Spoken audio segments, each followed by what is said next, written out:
김선자 권사입니다. 느헤미야 4장입니다. 산발랏이 우리가 성을 건축한다 함을 듣고 크게 분노하여 유다 사람들을 비웃으며 자기 형제들과 사마리아 군대 앞에서 일러 말하되 이 미약한 유다 사람들이 하는 일이 무엇인가? 스스로 견고하게 하려는가? 제사를 드리려는가? 하루의 일을 마치려는가?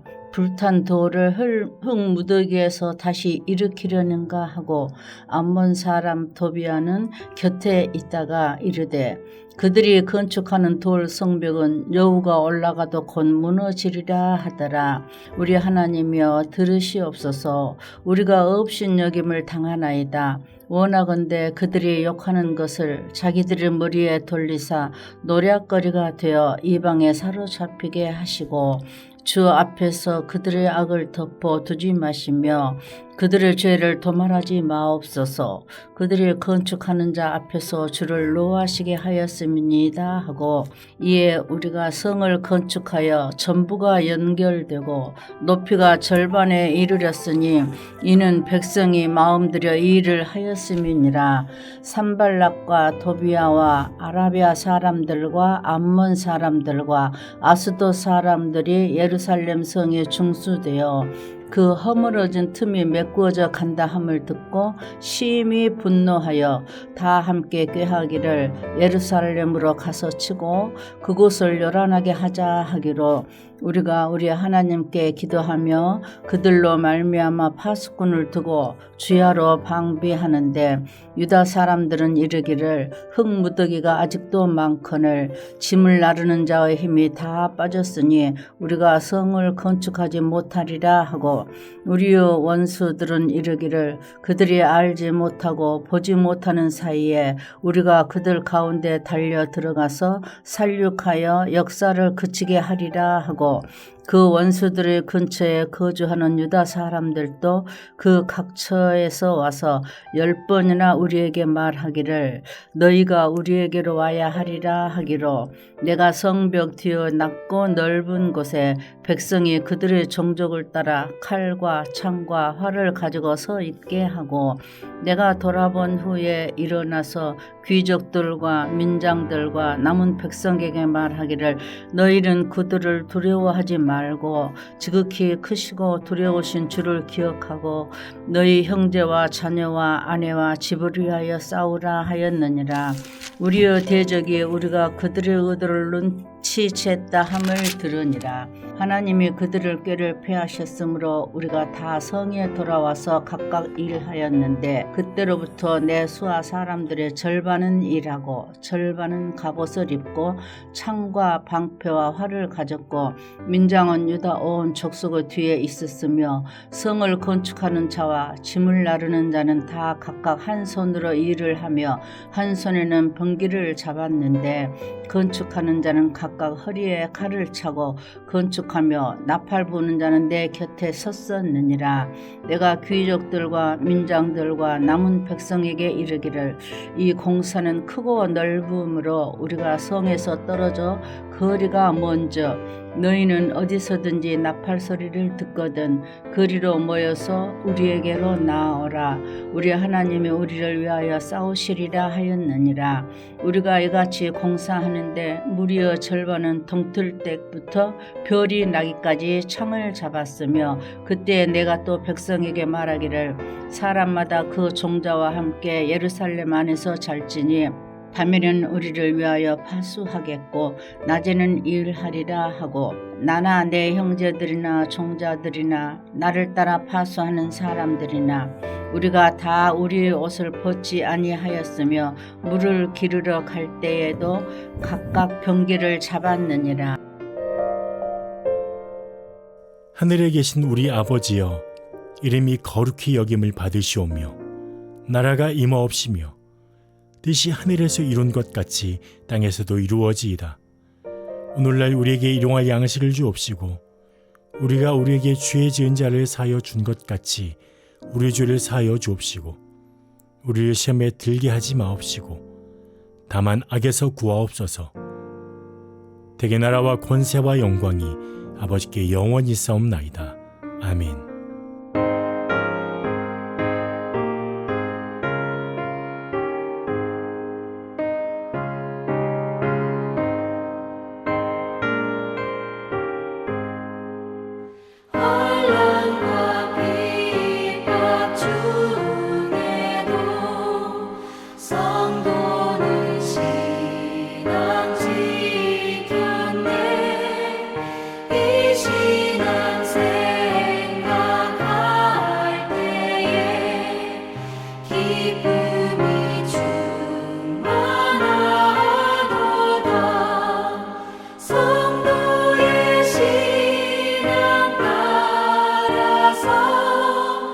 죽도록 충성하겠네. 옥중에 매인 성도나 양심은 자유원한데 우리도 고난 받으면 죽어도 영광 되도다.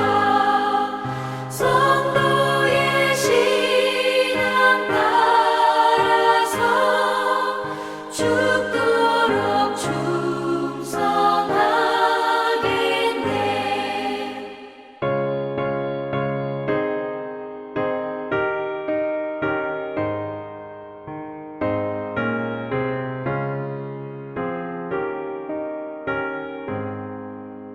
성도의 신앙 본받아 원수도 사랑하겠네. 인자한 언어 행실로 이 신앙 전파하리라. 성도의 신앙 따라서 죽도록 충성하겠네. 아멘.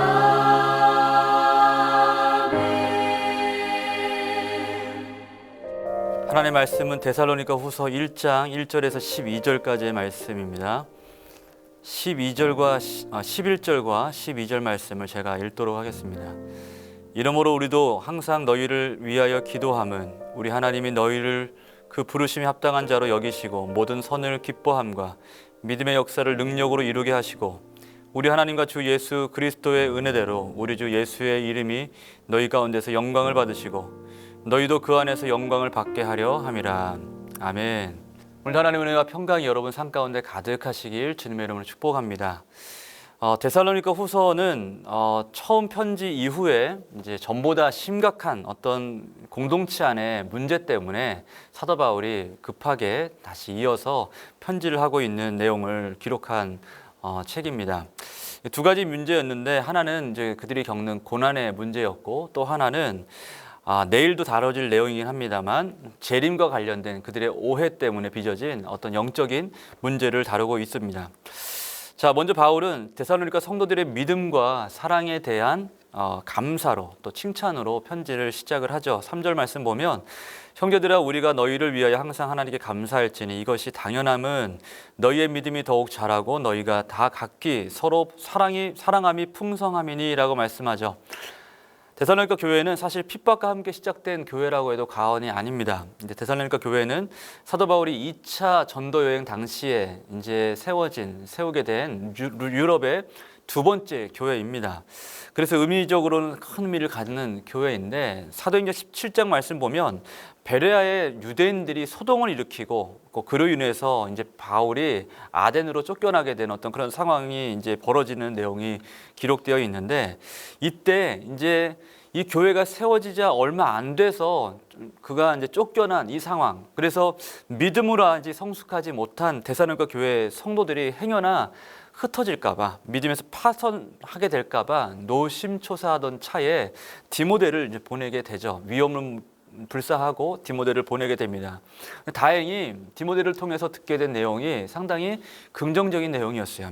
그들의 믿음이 아주 신실하게 잘 자라고 있다는 내용이었습니다. 그러니 그런 어려운 중에 힘겹게 세워진 교회가 계속해서 믿음을 지키고 있다는 그 소식 때문에 사도 바울은 편지를 통해 나갈 때마다 감사할 수밖에 없었던 거죠. 3절 말씀 보면 너희를 위하여 항상 하나님께 감사할지니 이것이 당연하다라고 얘기를 하죠.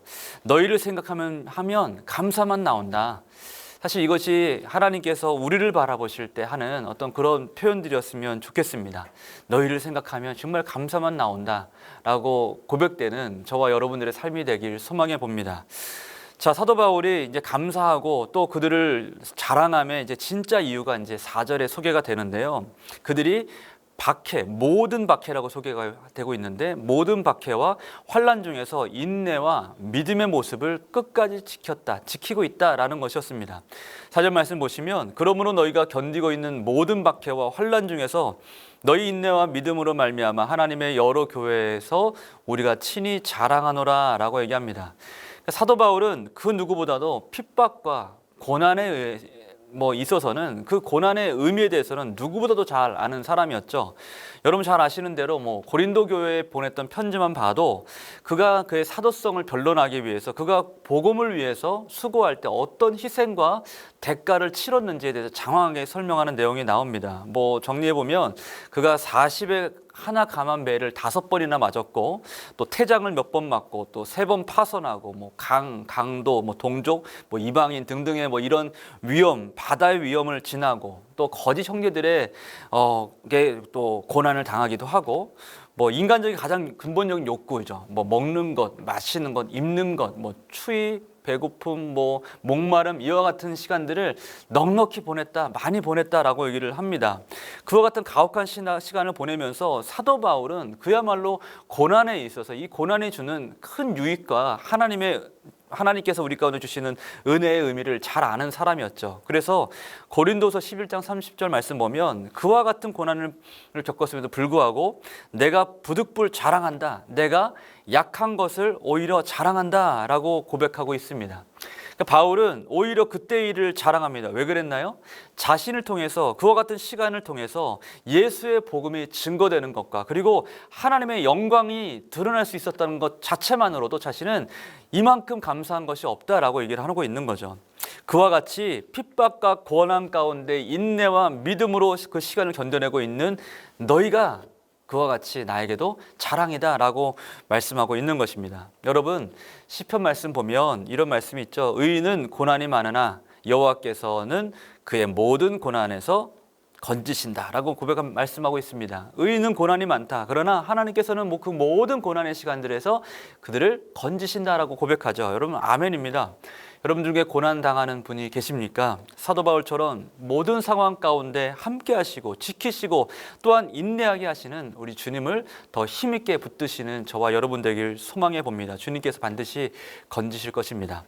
자, 그렇다면 사도 바울은 데살로니가 성도들이 받는 고난을 어떤 의미로 해석하고 있나요? 5절 말씀 보시면 이는 하나님의 공의로운 심판의 표요라고 얘기를 하고 있습니다. 이것을 쉬운 성경으로 보면 이 모든 것이 하나님께서 바르게 심판해 주시는 것을 증언하고 있습니다 라고 얘기합니다. 그러니까 사도 바울은 핍박과 고난의 시간을 하나님의 심판과 함께 이해하고 있었습니다. 고난당하는 사람들에게, 고난당하는 성도들에게 하나님의 공의만큼 위로가 되는 것은 없습니다. 왜 그렇죠?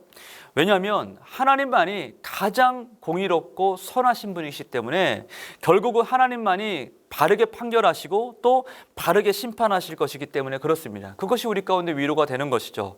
억울한 일을 당하고 또 고난 가운데 낙심하고 힘든 일을 겪을지라도 그 모든 상황을 아신 하나님께서 가장 바르게 심판하신다라는 것이 우리 가운데 큰 위로가 됩니다. 여러분 고난 중에 인내함은 바로 여기에 있습니다. 하나님의 통치 밖에서 일어나는 일은 없다는 것이죠. 그래서 사도 바울은 너희의 고난의 시작과 끝이 하나님의 선하신 손 아래 있다는 말씀으로 그들을 격려하고 위로하고 있는 것입니다. 자, 그러면서 사도 바울은 그들이 겪는 고난의 의미를 2가지로 말씀을 하는데 같은 절입니다. 5절 말씀 보면 이는 하나님의 공의로운 심판의 표요 너희로 하여금 하나님의 나라에 합당한 자로 여김을 받게 하려 함이니라고 말씀합니다. 첫 번째 의미는 뭐예요? 고난은 우리를 하나님의 나라에 합당한 자로 만들게 한다는 것입니다. 여러분 예수님은 하나님의 심판 때가 되면 이렇게 표현하시죠. 사람마다 불로써 소금 치듯 하면 받으리라. 이게 어떤 표현인가요? 심판 때가 되면 모든 것들이 명명백백하게 진짜와 가짜로 나눠지게 되는 때가 올 것이라는 겁니다. 그러니까 고난의 시간은 우리로 하여금 하나님의 나라에 합당한 삶으로 우리를 준비케 하고 고난을 통해 우리의 믿음을 진짜 믿음으로 거듭나게 한다는 것입니다. 그래서 야고보 사도는 고난 가운데 인내를 이룰 것을 말씀하면서 야고보서 1장 4절 말씀 이런 말씀이 나오죠. 인내를 온전히 이루라. 이는 너희로 온전하고 구비하여 조금도 부족함이 없게 하려 함이라. 여러분 아멘입니다. 우리로 하여금 하나님께서 고난과 잠시 잠깐의 힘든 시간들, 시련의 시간들을, 연단의 시간들을 허락하심은 우리로 하여금 인내를 온전히 이루게 하고 그 인내의 시간을 통하여서 우리로 온전하게 하고 우리의 모난 삶을 구비하여 조금도 부족함이 없도록 하기 위함이다 라고 말씀하는 거죠. 여러분 그것만큼 큰 복이 어디 있습니까? 여러분 이처럼 현재의 고난은 장차 얻을 영광과 좋게 비할 수 없는 유익을 제공합니다. 인내로 열매를 맺는 우리의 믿음을 위해 사도 바울은 기도하고 축복하고 있는 것이죠. 두 번째 의미로 고난은 하나님의 나라, 그의 나라를 위한 것이라고 사도 바울은 설명합니다. 그 나라를 위하여 너희가 또한 고난을 받느니라. 여러분 핍박과 고난은 복음과 진리를 품은 성도 그리고 교회의 숙명입니다. 예수께서 이렇게 말씀하셨죠. 요한복음 15장 18절과 19절 말씀을 보시면 세상이 너희를 미워하면 너희보다 먼저 나를 미워한 줄 알라. 너희가 세상에 속하였으면 세상이 자기의 것을 사랑할 것이라. 무슨 말이죠? 세상에 우리가 속하였다면 세상으로부터 미움받을 일이 없다는 거죠. 그러나 우리가 지금은 예수 그리스도 안에서 세상에 속한 자가 아니고 도리어 내가 너희를, 예수께서 우리를 세상에서 택하여 냈기 때문에 세상이 너희를 미워한다. 나 때문에 너희를 미워하는 거다 라고 얘기하는 거죠. 무엇 때문에요? 우리가 예수께 속한, 하나님께 속한 자가 되었기 때문에 우리가 세상에서 미움받고 고난을 겪는다고 말씀하는 거죠. 여러분 예수를 따르는 우리는 날마다 믿음의 도전을 받습니다. 그럴 수밖에 없어요. 영적으로 우리는 다른 삶을 살기 때문에 그래요. 가정에서도 그렇고요. 또 직장에서도 그렇고 수많은 관계에서도 우리는 늘 숱한 믿음의 도전을 받습니다. 세상에서 믿음의 성도와 또 교회가 핍박과 미움을 받는 이유는 단 한 가지입니다. 우리가 하나님께 속했기 때문에 그렇습니다. 그런데 이보다 더 귀한 축복은 없는 거죠. 여러분 예수를 잘 믿으면서 사업하기 쉽지 않다는 얘기를 합니다. 또 예수를 잘 믿으면서 직장생활 잘하기가 어렵다고들 얘기를 해요. 또 예수를 잘 믿으면서 믿지 않는 집안에서 신앙생활하는 것이 참으로 어렵다고들 많이 얘기들 합니다. 그러나 여러분 그것이 복이라는 거죠. 예수님께서 이렇게 말씀하십니다. 의를 위하여 박해를 받는 자는 복이 있나니 천국이 그들의 것임이라. 아멘. 베드로도 이렇게 말씀합니다. 그러나 의를 위하여 고난을 받으면 복이 있는 자니 그들이 두려워하는 것을 두려워하지 말고 근심하지 말아라 라고 말씀합니다. 사랑하는 여러분, 하나님은 우리가 부르심에 합당한 사람들이 되기를 바라십니다. 사도 바울은 이렇게 데살로니가 성도들을 위해서 기도하죠. 11절 말씀 보시면 이러므로 우리도 항상 너희를 위하여 기도함은 우리 하나님이 너희를 그 부르심에 합당한 자로 여기시고 모든 선을 기뻐함과 믿음의 역사를 능력으로 이루게 하신다라고 말씀합니다. 또 하나님은 우리가 받는 모든 환난을 안식으로 갚으시는 공의의 하나님이라고 설명합니다. 7절 말씀 보시면 환난을 받는 너희에게는 우리와 함께 안식으로 갚으시는 것이 하나님의 공의다라고 말씀합니다. 환난이 곧 안식으로 들어갈 수 있는 문이다라고 말씀하는 거죠. 여러분 예수님께서 자기의 능력의 천사들과 함께 하늘로부터 불꽃 가운데 나타나실 때에 하나님께서는 공의를 베푸시고 심판을 베푸셔서 결국은 환난 가운데 있는 모든 성도들을 구원해내시고 그들을 영원한 안식으로 인도하실 것입니다.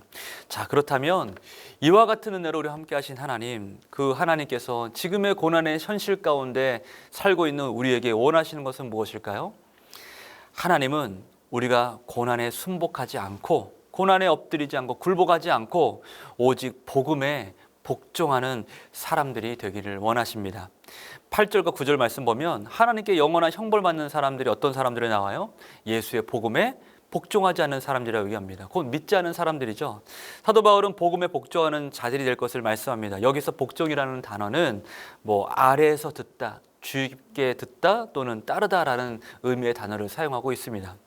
그러니까 나의 생명 되시는 예수님을 사랑하고 그 발에 엎드려서 오늘도 예수의 방식으로 살고 또 예수가 보여주신 삶의 방식을 따라 그분을 따르기로 결단한 사람이 곧 복음에 복종하는 삶이요 하나님께 영광을 돌리는 삶이다 라고 말씀하는 거죠. 하나님은 오늘도 우리가 복음에 순종하고 또 복음의 가치를 진리를 따르는 삶으로 복음에 합당한 삶을 살기를 원하십니다.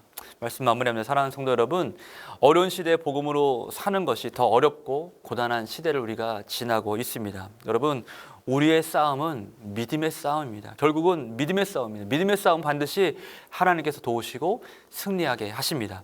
오늘도 우리가 복음으로 살고 또 고난에 순복하지 않고 예수의 복음에 복종하는 삶으로 예수 방식으로 하나님께 영광 돌리는 삶으로 하나님께 나아가게 되길, 복된 삶을 살게 되길 주님의 이름으로 축복합니다. 같이 한번 기도하겠습니다. 고마우신 아버지 하나님 감사합니다. 고난 가운데 하나님, 날마다 하나님 우리의 삶을 인도하시는 하나님을 날마다 더 바라보고 붙들고 승리할 수 있도록 도와 주옵소서. 고단한 시간 가운데서 주님의 말씀으로 위로받게 하시고 주의 진리를 따르고 복음에 합당한 삶으로, 복음에 복종하는 삶으로 예수 방식으로 승리하는 우리 되길 소망합니다. 하나님, 우리의 믿음을 지키시고 우리의 믿음을 새롭게 하여 주옵소서. 감사드리며 예수님의 이름으로 기도합니다. 아멘.